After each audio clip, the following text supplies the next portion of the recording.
Good day mga ka-sports natin dyan! Akari Chargers at Creamline Cool Smashers magkakasubukan na bukas sa kanilang salpukan. Queen Ivy Lacsina versus Queen Gemma Galanza. Maghaharap na nga ba?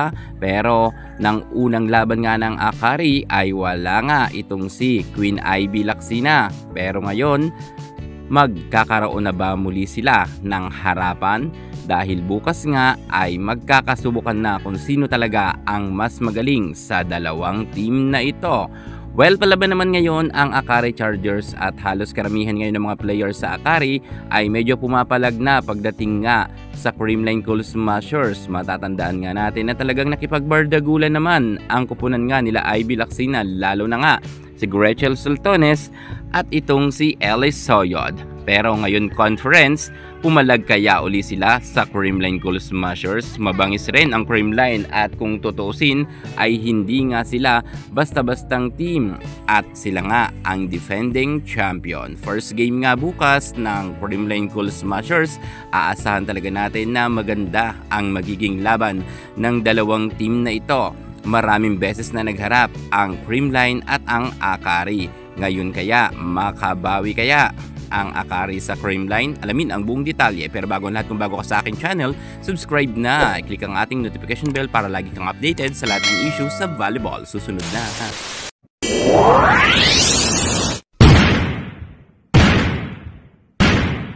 City of Dasmariñas Arena. Magkakaharap nga bukas ang Akari Chargers at ang Creamline Cool Smashers.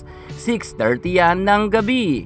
Dalawang team na gustong-gusto makaunangan ng panalo. Ang Akari Chargers ay natalo nga sila ng Zeus Coffee. Bagamat sinasabi nga na meron pang rematch, pero ito na ang tunay na laban. Ang Akari kontra nga sa Creamline Cool Smashers. Sino ang uuwing luhaan at sino ang magtatagumpay? Isang team na talagang masasabi natin na super lakas ang Creamline noon pa man hanggang sa kasalukuyan. Akari Chargers pumalag naman kaya? Dahil makailan beses na nga rin nagharap ang Akari Chargers at ang Creamline Cool Smashers, ngunit ang kupunan nga nila Ivy Lacsina ay never fang napatumba ang Creamline Cool Smashers. Sa lakas at bangis ni Tots Carlos, Michelle Gumabaw, Alyssa Valdez, Gemma Galanza at ng buong kupunan nga ng Creamline ay hindi pa nga kaya patibagin ni Barbie Ivy Lacsina. Lalo't si Lacsina nga ay hindi nga nakapaglaro sa first game. Dito naman sa second game ng Akari, titingnan natin kung kayang-kaya nga nila makalusot sa Creamline Cool Smashers. Inuulit ko ha, makailang beses na nagharap ang Akari Chargers at ang Creamline pero never fangang nanalo ang Akari Chargers. Kitang-kita naman natin noon na sa finale ay nagharap naman to para sa Battle for Gold ng mga nakaraan conference, pero mukhang nag-practice lang nga ang Creamline dahil hindi man lang nakakuha kahit isang set ang Akari Chargers. Bagamat palaban naman si Ellis Soyod, pero hinulang talaga sila. Kahit si Ivy Lacsina noon ay nakalimang puntos lamang laban nga sa Creamline Cool Smashers. Mukha talagang kinakabahan kasi ang Akari kapag ang kaharap nga nila ay ang defending champion na Creamline Cool Smashers. Pero ibahin natin ngayon dahil ibang conference naman to. PBL reinforced na to. Titingnan natin kung papalag ba talaga ang Akari at makakuha kaya sila kahit isang set lamang na panalo. Magkaroon kaya sila ng kumpiyansa dahil nagsasabi nga malakas raw ang kanilang nakuhang import at malakas raw ito makipagbrasuhan at makipagbardagulan sa kanilang bansa. Dito naman kaya madala niya sa Akari ang galing ng kanilang import? Well, ang Creamline Cool Smashers, naniniwala tayo na si Courtney Xuan ay talagang malakas talaga siya.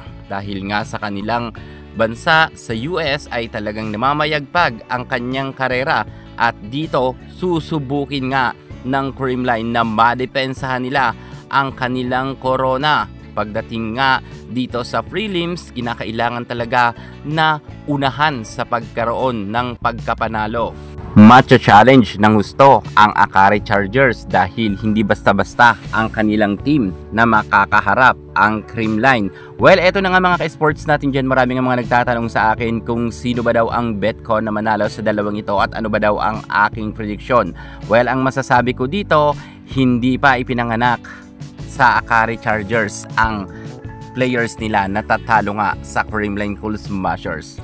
Creamline pa rin ang magwawagi at baka nga pag-practicean lang sila ng CCS. Ibang level na ang Creamline Cool Smashers dahil ito na lang nga ang natitira nilang nag-iisang corona pagdating sa PVL. Sa Reinforced Conference ay hindi sila papayag nga na meron pa sa kanilang tumalo.